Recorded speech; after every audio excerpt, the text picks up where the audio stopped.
அனைத்து மாணவர்களுக்கு வணக்கம்.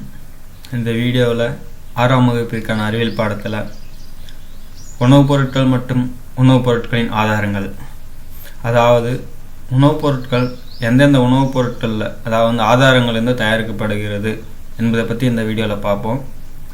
இந்த வீடியோவுக்கான மெட்டீரியல் பார்த்தீங்கன்னா NCERT 6th ஸ்டாண்டர்ட் சயின்ஸ் புக்கில் பேஜ் நம்பர் 2 மற்றும் 3ஆம் பக்கத்திலிருந்து எடுக்கப்பட்டது. நாம் இப்போ பாடத்துக்குள்ளார போவோம். முதல்ல உணவுப் பொருட்கள் ஆதாரங்கள். அதாவது உணவுப் பொருள்னு பார்த்தீங்கன்னா இட்லி. நம்ம சாப்பிட்றது இட்லி நம்மளுக்கு நல்லாவே தெரியும். அந்த இட்லி எந்தெந்த உணவுப் பொருட்களில் மூலதனமாக கொண்டு தயாரிக்கிறாங்க அப்படின்றத பற்றி இந்த வீடியோவில் பார்ப்போம். அதாவது இட்லி தயாரிக்க முதல் மூலப்பொருள் பார்த்தீங்கன்னா அரிசி, அடுத்தபடியாக உளுத்தம்பருப்பு, உப்பு, தண்ணீர். இவையெல்லாம் சேர்த்து ஒரு முறையான கையாண்டு அதுக்கப்புறமா தான் இட்லி தயார் பண்ணுறாங்க. இவை அனைத்தும் பார்த்தீங்கன்னா தாவரத்திலிருந்து பெறப்பட்டவை. அடுத்து பார்த்தீங்கன்னா உணவுப் பொருள் கோழி குழம்பு. அதாவது கோழி குழம்பு செய்ய தேவையான பொருட்கள் என்னென்ன அப்படின்றத பற்றி இந்த ஸ்லைடில் பார்ப்போம்.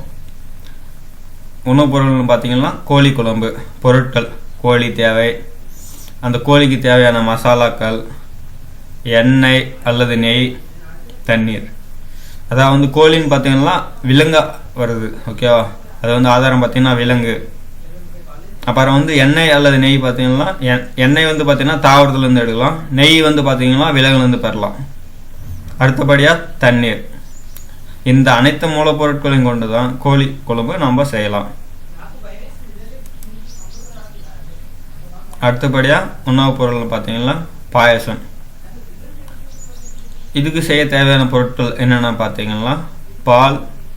அதாவது இங்கே அரிசி மூலியமா செஞ்சுருக்கிறதுனால இங்கே அரிசி பாயசம் அப்படின்னு கூட சொல்லலாம். அரிசி, சர்க்கரை, இவையெல்லாம் முறையான ஒரு தயார் செஞ்சு அதுக்கப்புறமா தான் நம்மளுக்கு பாயசமாக கிடைக்குது.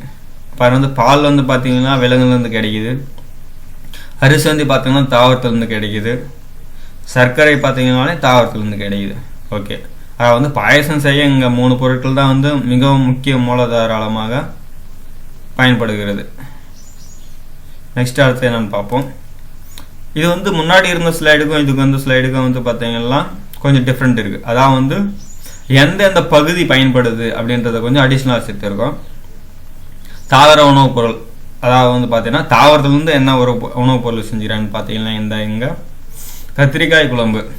அதாவது கத்திரிக்காய் குழம்பு நம்ம சாப்பிட்டு இருக்கும் கத்திரிக்காய் குழம்பு, அதுக்கு என்னென்ன பொருட்கள் முக்கிய மூலாதாரமாக பயன்படுது அப்படின்னு ஃபஸ்ட்டு பார்ப்போம். பொருட்கள்னு பார்த்தீங்கன்னா கத்திரிக்காய் தேவை. அதாவது கத்திரிக்காய் குழம்பு சேர்த்துக்கு கத்திரிக்காய் முக்கிய மூலப்பொருளாக பயன்படுகிறது. அடுத்தபடியாக மிளகாய் சேர்த்திருக்காங்க, அதாவது மசாலாவுக்கு மிளகாய் சேர்த்திருக்காங்க. எண்ணெய் பார்த்தீங்கன்னா நிலக்கடலையில இருந்து எடுக்கலாம், கடுகுலேருந்து எடுக்கலாம், சோயாபீன்லேருந்து எடுக்கலாம். ஓகே, அதுக்கப்புறம் கத்திரிக்காய் எந்த பாகம், அதாவது தாவரத்தின் பழம் என்ற பாகத்தால் நம்ம பெறலாம். பழம், அதாவது கத்திரிக்காய்னு பார்த்தீங்கன்னா பழம். அதுக்கப்புறம் பார்த்தீங்கன்னா மிளகாயும் அதே பழம் கேட்டகரியில் தான் சேருது. அதுக்கப்புறம் பார்த்தீங்கன்னா எண்ணெய், அதாவது நிலக்கடலையிலேருந்து எடுக்கலாம், கடுகுலேருந்து எடுக்கலாம், சோயாபீன்லேருந்து எடுக்கலாம். இவை எல்லாமே பார்த்தீங்கன்னா விதை அப்படின்றதுலேருந்து எடுக்கலாம். நாம் இந்த வீடியோவில் பார்த்தீங்கன்னா உணவுப் பொருட்கள் மற்றும் அதற்கான ஆதாரங்களை பற்றி பார்த்தோம். ஃபஸ்ட்டு பார்த்தீங்கன்னா